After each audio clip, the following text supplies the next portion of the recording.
All right. Hi, and welcome everybody. Thanks for joining us today. My name is Jessie Zarrow, and today we'll be speaking to you about implementing Aspen Discovery within a consortium. We'll just introduce a quick rounds of hellos to all of the other teammates on the call today. We have Cal, who is our partner engagement specialist. Hey, everyone. We have Addie Van Salisbury, who is our Aspen implementation lead. Hi, Addie. Hello, everyone. And we have Bill Kessler, who is our Aspen Discovery sales consultant. Hey, y'all.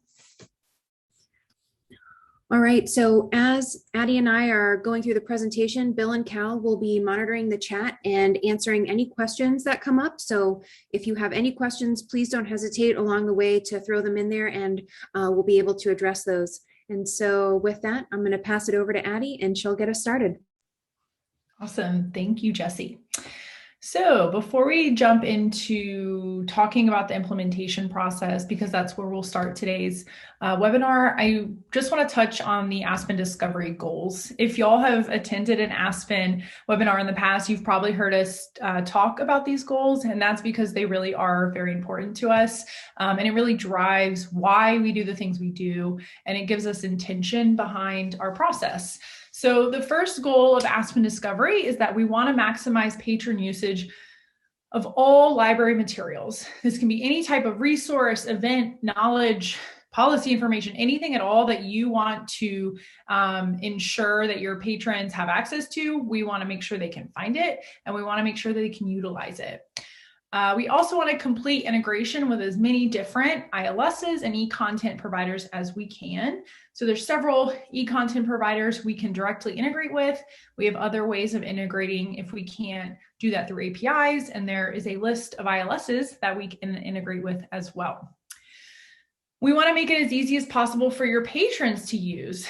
That's really important for us that Aspen's intuitive, it's simple for your patrons to find what they're looking for, and you'll get a sense of that as you use Aspen and play around in the system. And the last goal is that we want to make it as easy as possible for you to use. And because of that, we have set up a process for the implementation that is easy to follow, and I'm excited to show you all about that today. So the very first thing I want to touch on is that you have a dedicated implementation specialist. What that means is when we sign the contract with you, we have a kickoff call where you get to meet your, essentially your project manager, but we call them your implementation specialist. So you'll be paired with myself or Morgan, another great implementation specialist on the team, to walk you through the process and really to, customize the process to you and your library. The process itself is always evolving, and it's completely driven by you, by our partners. So we've gotten feedback over the years about what works, what doesn't work, what could improve, and we actually listen to that, and that's how we get to make the decisions as far as exactly what the process is. Each project that we work on with y'all has a customized timeline. So pretty much everything about Aspen, pretty much everything about the process itself is customizable, because we know that not every library is the same. Your patrons aren't the same. We're going to need to make this process work for you so that you can get the most out of Aspen that you can. I kind of touched on this before, but every step of our implementation together truly is goal oriented or intention oriented. And this was a shift that we have really, tried to stick to over the past year, especially, so that we're not just checking off the boxes. We're not just trying to, get you up and we're done with that project. We want to make sure that you're getting the most out of this process as you can and creating a discovery layer that's going to be really useful for your patrons. We'll talk about this more in a second, but each session you have with us, you'll end with really identifiable action items. So we're not going to leave you at the end of a session going like, I don't know what to do now. What the heck's next? So let me show you exactly what I'm talking about. I will go ahead and share my screen to give y'all a sense of a true implementation plan. Okay, so once y'all sign a contract and you are working with one of the implementation specialists on our team, you will receive a customized implementation plan that looks a lot like this. You'll have a customized timeline. When you first receive this plan, it's not going to have dates on it because we need to figure out these dates together, but you can kind of get a sense of the checkpoints we need to get you live. On this implementation plan, it's kind of like your home base, right? This is where all your information lives. This is where we track any knowledge we need to know as a project together so that it's really easy to see what's going on. The very, very first thing that y'all have to do is fill out these 2 questionnaires. And this is the building blocks for what you'll do with your implementation specialist. So you fill out all this information. If a lot of it you just don't know the answers to, that's totally fine, because we've got a first session where we get to answer all of your questions. The training process itself is a 4-step-ish process, and then an additional 5th training that you're not seeing here, which we'll talk about. So what we do is the very first thing we do after we have the kickoff call, we've met one another, you've filled out those surveys, we have a sense of kind of, what e-content vendors you're using and what resources you want to spotlight in Aspen. We'll go into an introductory training, and training's kind of, maybe not the most accurate term, as this is more of a session for us to answer all of your questions and to set up the meat and bones of the back end. This is high level configuration. It's not going to be the fun stuff, but it's the stuff that tells Aspen, what it needs to do. The second training and the third training are our customization trainings. And these are the 2 where you will probably see the most customization for the topics that you're getting, because these are the sessions that differ really depending on the type of library. And this might answer some of your questions too. So in these trainings, this is where you'd want to meet with your implementation specialist prior to go through and say, okay, I have librarians that are responsible for these things, and so I need them to learn about those things. And so we can set up sessions specific, even though, there's certain topics that we have to cover to get past this training, we can break those up depending on what your staff are responsible for. And then the last training here is just kind of, this is not required for go live, but it's a great feature that Aspen has, and you should definitely, utilize these features. But if you're trying to just get done what you need to get done before you go live, this is something that can happen after go live. This last training is our patron experience training, and this is meant to be for all staff. So this is when you get to show off all that work that you've been doing together with your implementation specialist, and you get to really show off, how your patrons are going to interact with the catalog. And the last thing is that we've got Q&A sessions that you can book at any point. You don't have a limit of Q&A sessions. We just want to answer your questions as they come, and so that we can get your sites up and running. As far as for Consortia goes, a lot of these trainings are going to be, in response to the roles that your librarians have. And also it will depend on the way that you want to roll out customization. So while you have all these trainings where you get to learn how to do the customization, it doesn't necessarily mean that all of your libraries have to be involved. So what I mean by that is we can really easily allow each library to customize each of their sites as uniquely as they want it to be. But if you have a lot of libraries that don't have the time, don't have the staff power to do customization, maybe they don't want to do it yet, they'll get around to it later, we can super easily set up default settings, and you can apply those default settings out to as many different libraries as you want. So if you have, lots and lots of libraries, you can allow the 5 that want to do their customization really intensely, and then the other, however many, you can just send out those default settings. The other great thing is that a lot of these settings, you can apply a default setting and then they can just customize like little parts. For example, your theme, we can send out a default setting across the board. And then the library or you can just upload that one logo to make their catalog unique. So it would have the same colors, the consortium colors.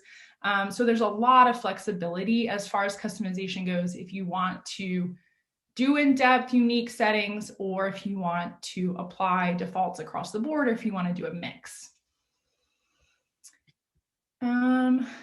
Let's see. Let me know if that doesn't answer your question, Sue.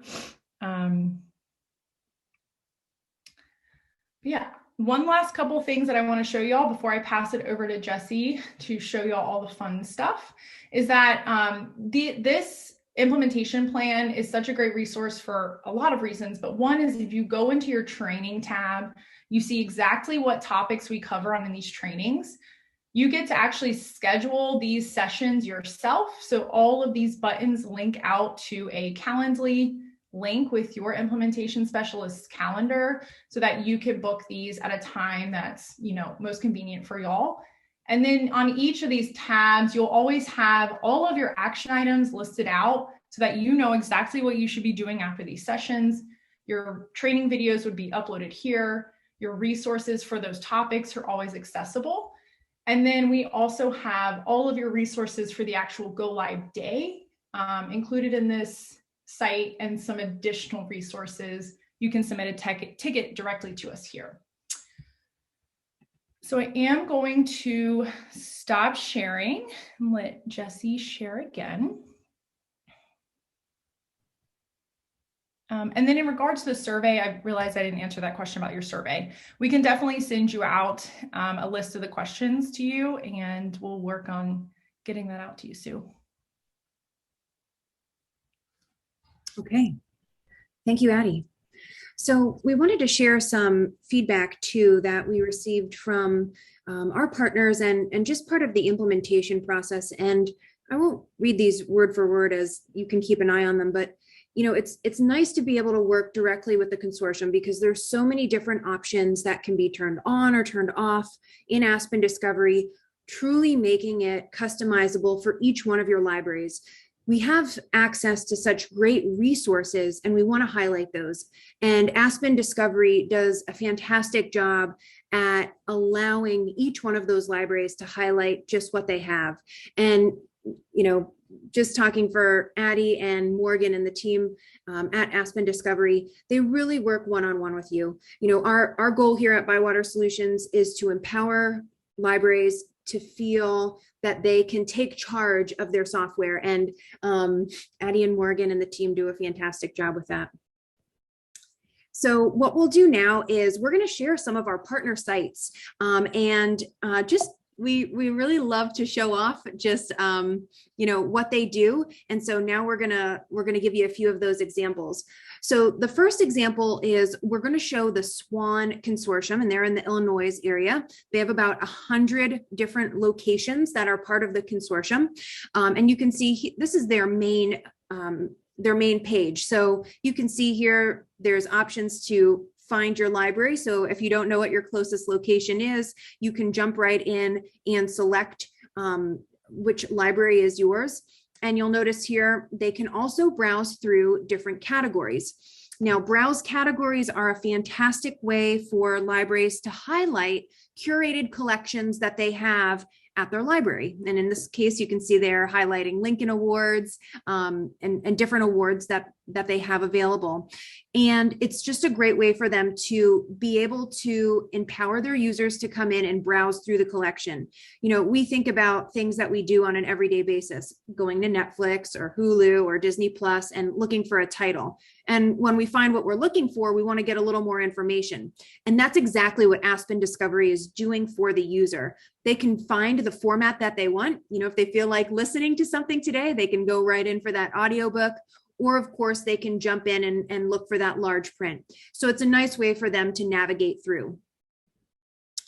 Now we'll talk about one of the libraries at SWAN, and this is St. Charles Public Library. So you'll notice there's a different color scheme. They're highlighting different browse categories. Again, allowing the library to make it their own. So you can see here, they're highlighting different collections, whether it's new adult fiction titles or youth fiction titles in the collection, or even new movies. You know, I can remember sitting at the desk and having patrons walk in and say, tell me all the new DVDs that just came in last week. You know, this is a great way for you to do that. You know, everyone's getting excited about Hallmark movies, maybe. And this is a nice way for them to come in and just browse the collection and see, you know, what's new this year, what can we watch, what's available now. So it's just a really nice way for you to bring those items into the collection. Now, here's Oak Park Public Library. Now, they are part of the SWAN Consortium. And again, you'll notice a different look and feel, the branding with their logo, and just really highlighting some of those different collections that they have. You can see in here, they have a different category than the others did. They're highlighting the New York Times bestseller. And then they even have it broken down into subcategories. So if I'm looking for fiction or nonfiction, audio fiction, you know, you can easily determine what you're looking for. Now, let's do a quick search here so we can look at some of the results in the system. So this time I'm going to search for an author. We're going to search for Margaret Atwood, and you'll notice we get a drop down. So that's going to give us predictive text. How often do you get questions from your patrons? And I know I fall into this category. I can't remember how to spell the last name. Aspen gives them a little boost. It's going to give them some predictive text so they can either, you know, get a quick name or subject heading or title or keyword that they're searching for. Over here, they're going to get a drop down. So if they want to do a keyword search, series, author, subject, or even advanced search, they can narrow it down. And then finally, over here on the right, they have options of where they want to search. The traditional catalog, just their online collection, maybe articles and databases, lists, or websites. But one of our favorite is the combined results. And what this does is this will actually bring back a list of results in the collection so you can get a quick snapshot of all the different options that are in the collection. So I can see the catalog results. I can see things that are available in articles and databases.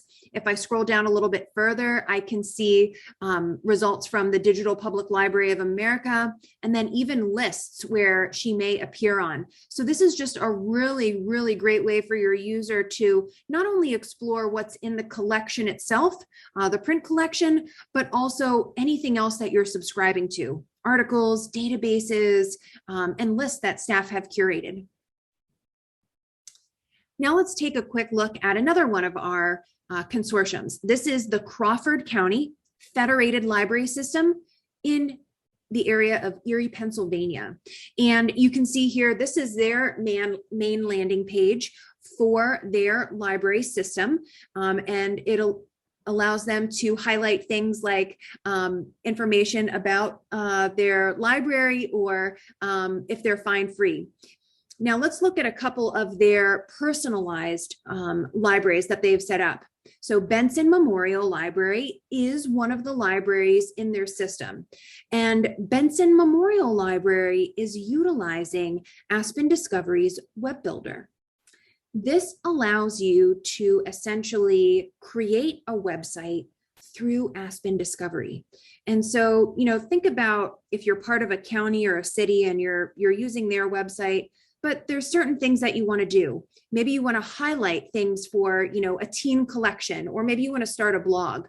Aspen Discovery provides the basics, whether you want to set up a quick page or, you know, share information about your resources or even highlight your local history. This is a really nice way for you to bring that information in. And you'll notice right here on this main page, Benson does a beautiful job of highlighting some of their databases and subscriptions that they have. So with Overdrive, downloading the Libby app or Hoopla.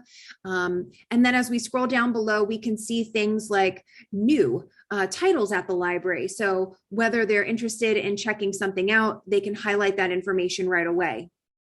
And then as we get down to the bottom, you'll notice that they have their address and location information highlighted, and even have a calendar embed on the right-hand side. You know, how often do we come to a website just looking to see what's going on? This gives you a great quick snapshot so you can see that information right away. You can even embed little widgets, so a chat widget or an email widget right within the system, so they can come in, enter a message, and start chatting right away. So really everything is right at the fingertips of your user.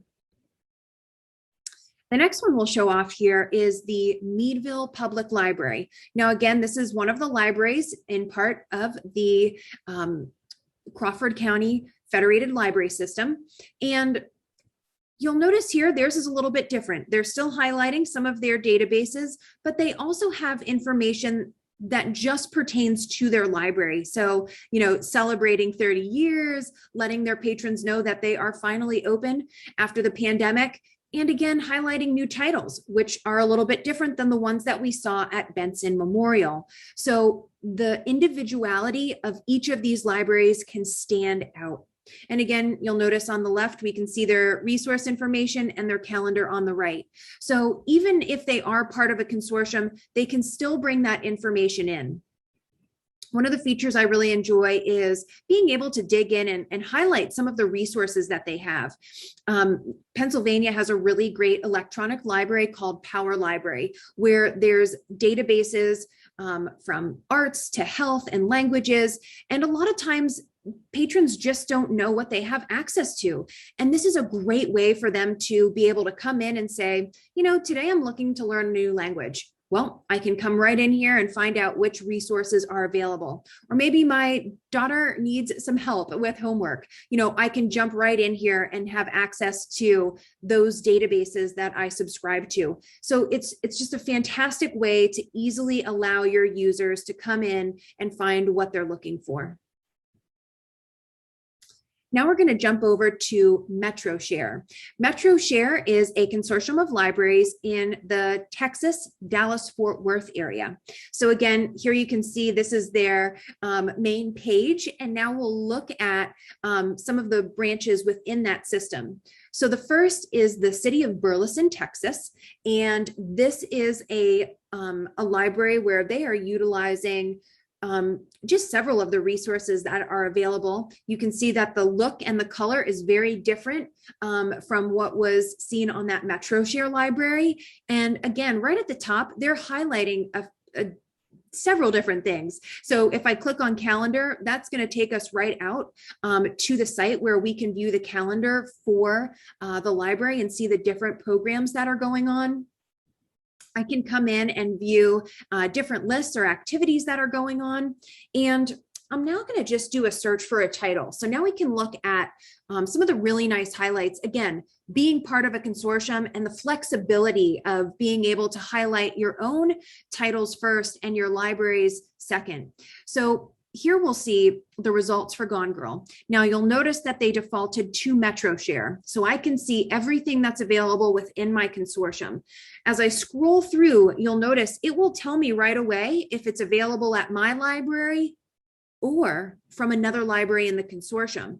So as I scroll down to the title here, I can see that the book and the book on CD are right on shelf. So if that was something that I was looking for, I can jump right in and place a hold on that title. So it easily allows them to distinguish, you know, what's available at my library and what's available from another library. They can even take it a step further and narrow down and say, you know what, just show me what's available at my library. I'm not interested in going to any other branch or location today. I just want to see what's available now. So this gives them the opportunity to really narrow down and find what they're looking for. The next example we'll show off is Holtom City Public Library. And again, you'll notice right at the top, they are utilizing some of our system features. So this is a way to send a message out to users directly from Aspen Discovery. So you'll notice that we didn't see that on Burleson, but Holtom City, who is part of MetroShare, has their own message up top. So again, it's a great way for them to, you know, send the message out. The holidays coming up next week, and we're going to have some reduced hours.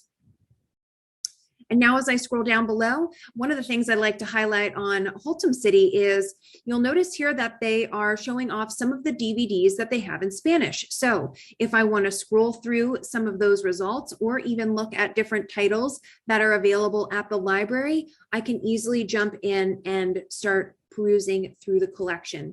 So again, just a great way to differentiate themselves from the other members of the consortium, but still be able to bring in those results. Next, I'm going to show off Vocal, who is one of our partners in Vermont. And what we're looking at here is the main page where they can actually select which library they belong to. And this is called the Select interface. So if a user comes here for the first time, they may see just the entry page, but they can also come in and select which location they are looking for. So from this list, I can come in, I can remember my settings and select that library catalog.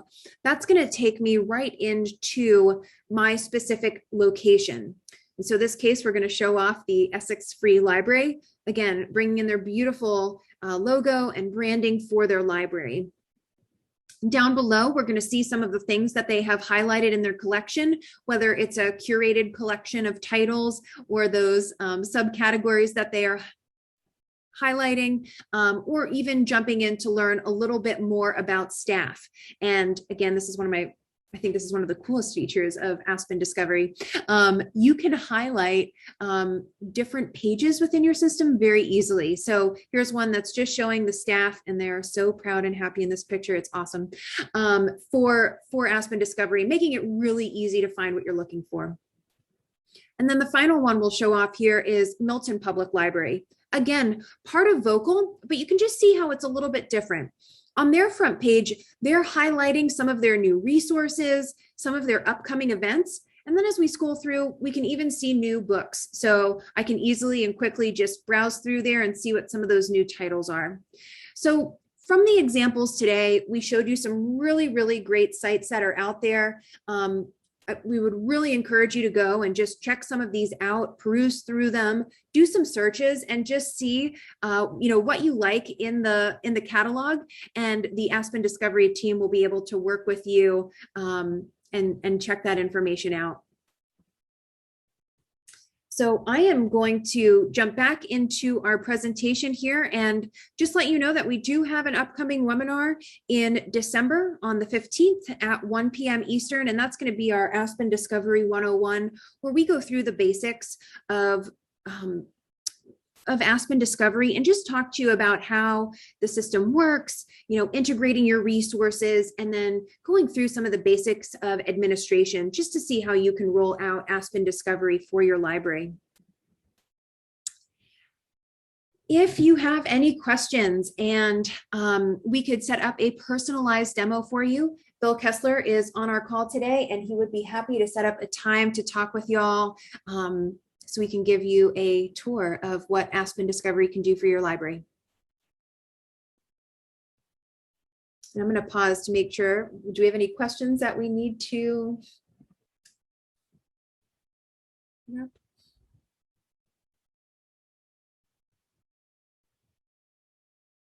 Not yet. Hey, Jesse, can you go over a little bit more about the customizations for Consortium, like the themes and branding and such? Absolutely. I can pull up the back end so you can see just how easy it is to customize for the staff side of things, and just some of the accessibility that's in there as well in the system. So I'm going to move over here. So this is where staff would log in to begin setting up some of the themes and layouts for their library. Again, Addie and or Morgan will be working directly with you to show you just how to define some of those colors and images in your library. Now, this is our model site here where we have a couple different examples set up. So what I'll do first is we'll jump right into our default theme. And so here you can see we can bring in our logo, even a favicon, the little image that shows up in your browser tab. And then you can easily bring in your colors. So if you knew that hex value, you can paste it in, or you can come over here, use the eyedropper, or just enter in your RGB. And this allows you to define everything from background colors to text and labels, breadcrumbs in the system. And you'll notice over here on the right-hand side, it will even show you if that is accessible.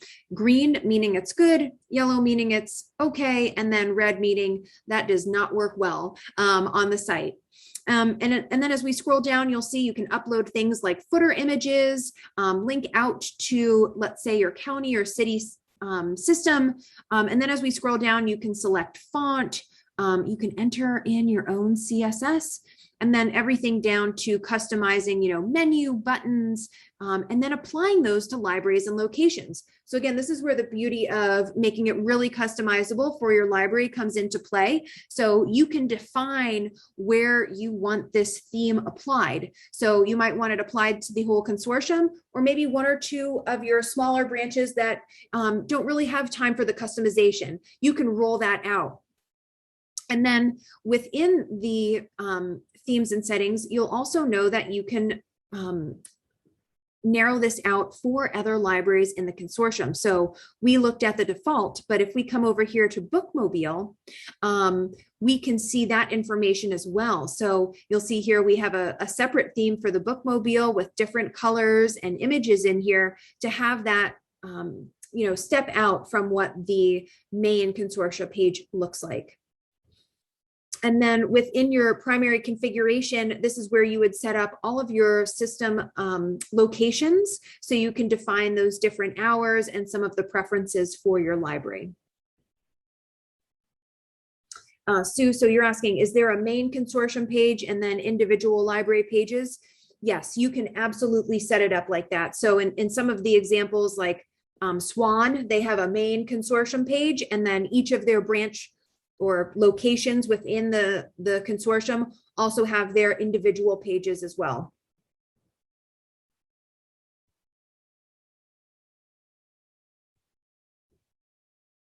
Absolutely.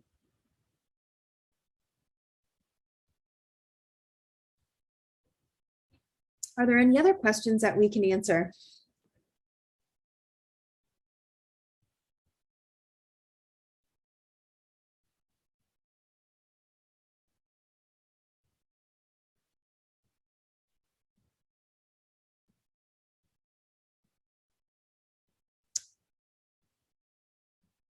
Okay, well, thank you all for joining us today. If you have any questions after this, please feel free to reach out to Bill directly. We'd be happy to set up a time to chat or do a more personalized demo for you. Thanks to Cal and Bill and Addie. Bye, everyone. Have a nice day. Have a great day.